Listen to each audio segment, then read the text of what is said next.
চলে আসলাম তোমাদের সামনে কলার থুলের রসার রেসিপি নিয়ে। কলার থুলের রসাটা নিরামিষ রান্না করব। কলার থুলটা সুন্দর করে কেটে এইভাবে একটু ভিতরে শক্ত জিনিসটা বের করে একটু ভাপ দিয়ে নিবে হলুদ দিয়ে। এইভাবে ভাপ দিয়ে নেবে। এলাচ, দারচিনি, জিরা সম্বারের জন্য এসব, আর জিরা তেলে একটু বেটে নিয়েছি, আর আদা বাটা। এই মশলা আমাদের এই রেসিপির জন্য। কলার থোপটাকে একটু ব্যাটার দিয়ে, মানে আটা দিয়ে নালে গুঁড়া দিয়ে তুমি একটু ভেজে নেবে, সুন্দর করে লাল লাল করে ভাজবে।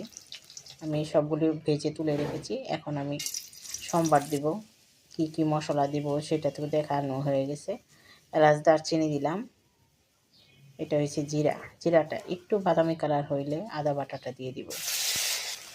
আদা বাটাটা দেওয়ার পর একটু কাঁচা গন্ধটা দিলে হলুদের গুঁড়া, মরিচের গুঁড়া পরিমাণ মতন তোমরা ওইসব দেবে। আমার মধ্যে হচ্ছে মরিচের গুঁড়াটা একটু কম দিবে, কলার থোপটা একটু মানে মিষ্টি মিষ্টি ভালো লাগে। নিরামিষ সব জিনিস একটু মিষ্টি মিষ্টি ভালো লাগে। পরে জিরা টালাটা দিয়ে দিলাম, দিয়ে কষানোর পর একটু পরিমাণ মতন জল দিয়ে দিব।